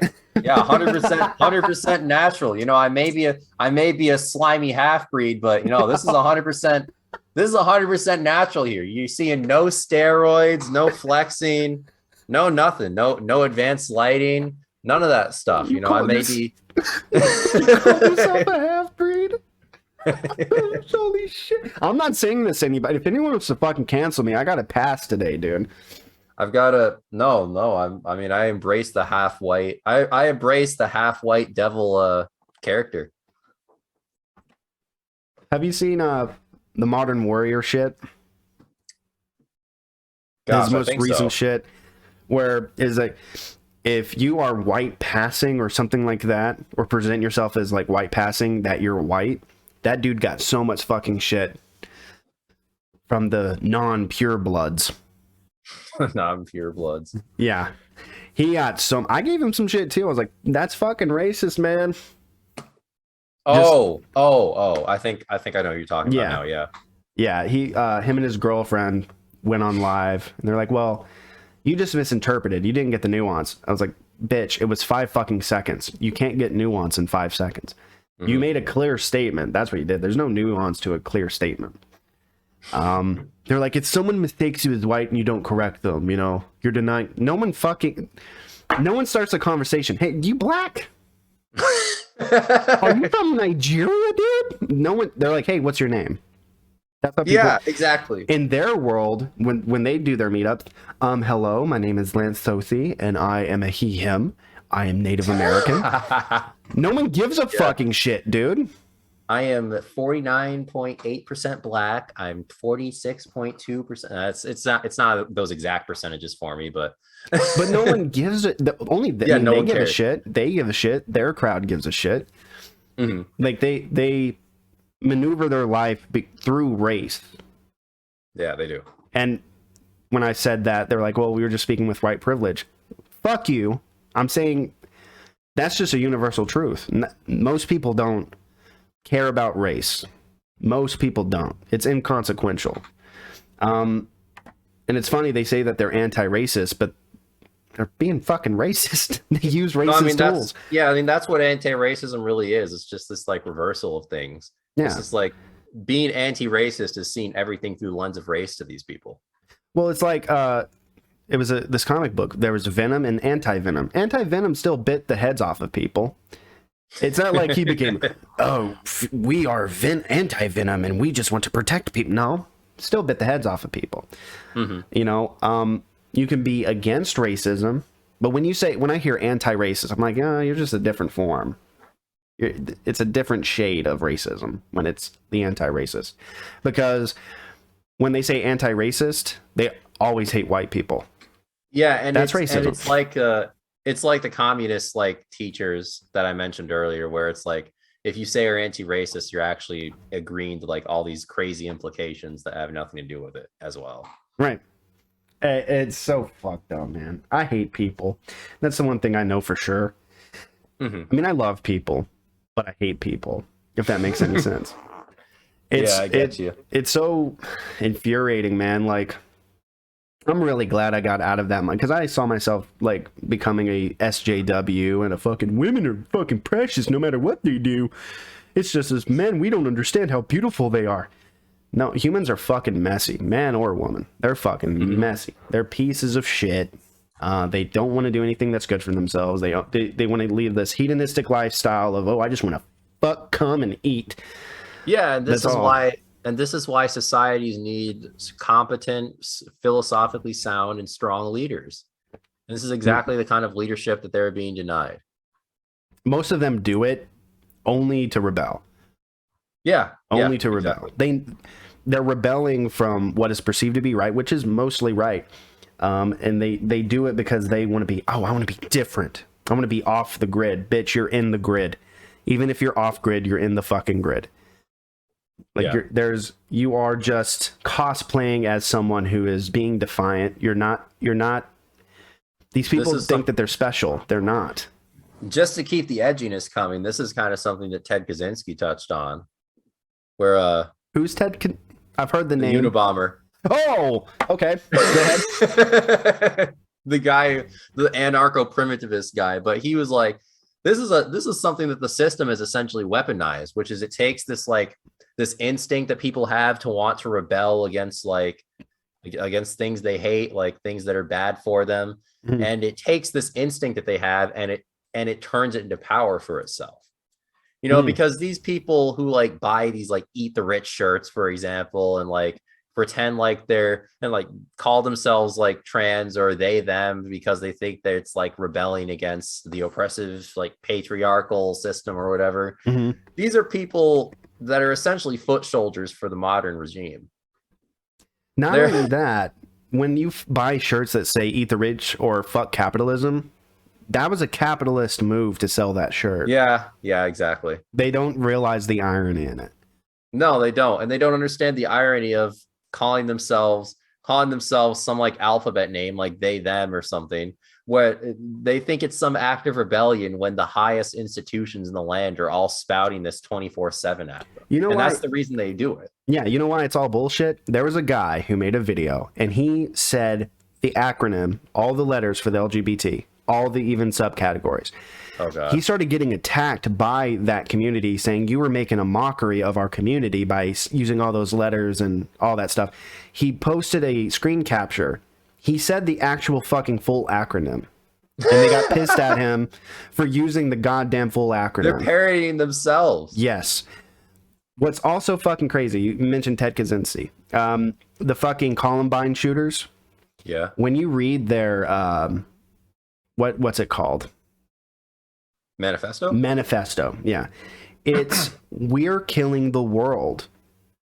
We're killing animals. They were very pro-environmental. They were, modern day leftists. And the reason they did the shootings is because they even saw themselves, them living, killing the earth. So they wanted to take as many people out to protect the earth. Wow, I didn't know that. Most of these people, of course they're deranged. Only a deranged person would go shoot up a school. Mm-hmm. But a lot of them have these ideas that people are just evil. And if we kill a bunch of them, we're doing the world a service. Yeah. And it's people who are eating fucking meat. I know that's simplifying it, and it's more complex than that. But because people were eating meat, and because there was pollution, people deserve to die. Yeah. That mindset is championed today. But the Columbine shooters had that same mentality about the world. They were just nutso enough to go actually do something about it. Yeah. That was awful. This is going to breed more and more extremists, and of course they're going to be swept under the rug or apologized for if they have inconvenient politics. No. Yeah. Like, for example, oh gosh, I don't remember, but I don't remember the specific example, but like mass shootings can go on, and if the guy is, trans, or if the guy is motivated by left-wing ideology, you don't hear much about it for some reason. It's not really talked about. No, or the trick they do is if it's a right-wing extremist doing it, they talk about the dangers of right-wing extremism. If it's a left-winger, they talk about how we need gun control. Those are the two the modes they have, really. Yeah, but they ignore the key factors that these people are mentally ill and they're being pumped with medication that they don't need. Yes. And they don't, and I mean, what do you think's going to happen when you tell people that there's no meaning to life and that people have of course this is going to start happening. Mm-hmm. Like when you don't have anything to live for, and when you view other people as just cogs in a machine, and this is what's going to happen. Yeah. Do you know, he's dead now, rest his soul. Etika, he was on YouTube. Yes. He ended up killing himself. I know that, yeah. He was like, the world has no meaning. He he had mental issues, but he had tons of people just saying, if the world has no meaning, why live? Why not just jump off a cliff? And then he jumped off a fucking cliff. Mm-hmm. And it's because he was fed this idea that there's no meaning to anything, that just satisfy yourself, eat as many foods that you like, live this lifestyle that's ultimately destructible. And then when he did that, his life had no meaning, and then he ended his life. Some people, when they have that same mindset, they go and kill other people. That's not left or right. That is a symptom of no meaning, no responsibility, nothing to live for. Yeah. Because I mean, guns have been widely available in America for centuries. Since the founding of America, guns have been widely available. But why is it all of a sudden that we get these I mean, public schools used to have rifle clubs, for fuck's sake. Mm-hmm. Like, you could take your gun to school, Right. and you wouldn't have, there would be no problem with it. But they want to blame it on men, but men are the ones that have mostly no meaning. They have no worth. Exactly. And this is it's a symptom of, moral and social degradation that people feel driven to do this kind of thing. And it's really only going to get worse. Like we've talked about, it's going to have to get worse before it gets better, I think. Right. Well, me personally, I think taking the guns away is not going to solve anything, because they did that in England and they have like very high crime rates of stabbings. Okay. You take away the guns, they're going to find something sharp. They're going to find something they don't care what tool that they use. People that are going to kill people are going to do it by any means necessary. Yeah. And it's not preventable. I mean, what can we implement things in society that might make it less likely? Yeah, but that number, it may drop, but it's still going to happen. You're still going to get those people. Assign everyone a police officer? No, there's nothing in the budget. We keep sending it to Ukraine. There was a guy who won like $1 billion, was taxed like 500 million or some shit like that, and then in like coincidence, 500 million gets sent to another country. Hashtag stand with Russia, by the way. You do? Yeah, I think I do, because this, and I guess this can kind of be the last thing to talk about, but Ukraine, I think that Russia's war with Ukraine is largely justified. See, I've never looked into it. I've just seen the banners.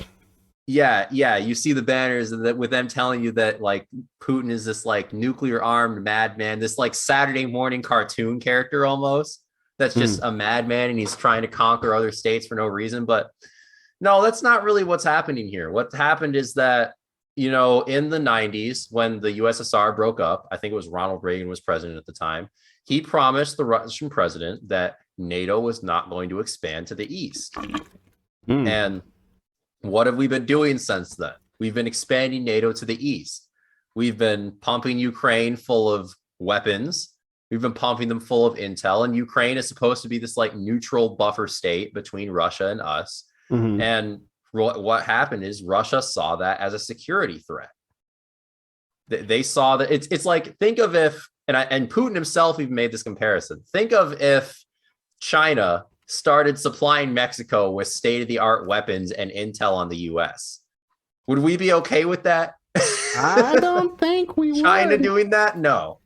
And it's just like, it's the same thing here. It's we kicked the dog until it bit, and then we called it a mad dog. Well, and this is a common strategy throughout history, really, that like liberals like to use, is they kick the dog, and then when the dog finally bites back at them, they say, "Oh, it's a mad dog. We got to shoot it." I've seen that in American history. Like, we went to war with not Korea. There was a fake attack that happened that sent us into World War I. And the government, they constructed it. I forgot what it's called. We'll have to talk about that on another podcast. I can't remember it right now. But they faked an attack, and it got us into Vietnam, the Vietnam War. And that was a World War. Well, it wasn't a World War. Yeah, I fucked that one up. Oh, I see what you're talking about. Okay. Yeah. Not going to edit that out. I fucked up. But yeah, the Vietnam War was start through a false attack that America staged. There were plans to do this to Cuba as well. Yeah, Cuba. Have Cuban friendlies going to Guantanamo Bay, shoot up movie theaters, and then we were going to go to war with Cuba. There's some corruption in America. There is. But yeah, like, I'm going to have to read up on that more. I'm really interested because I never looked it up. I saw news articles on it and all that stuff, but I know how the media can twist things and have a lot of people believe something that's not true. I mean, like, the narrative is like such, even if what I'm saying is wrong, which it's not, but like the narrative is just so like kindergarten and childish. Like, if you listen to what Kamala Harris said, she was like, people asked her why it was justified, and she was just like, well, Ukraine, they're in the world. In the world, honey, there are big states and there are small states. And Ukraine is a small state and Russia's a big bully. So we have to stop them. Like, this is almost word for word what she said. And it's like, you're treating them like you're like in the West, we're treated like kindergartners by our leaders. Yeah. Or like if you go and look at someone like Putin or Xi Jinping, if you go listen to them talk, they address their citizens like they're actual fucking adults. I've noticed that. I've seen that.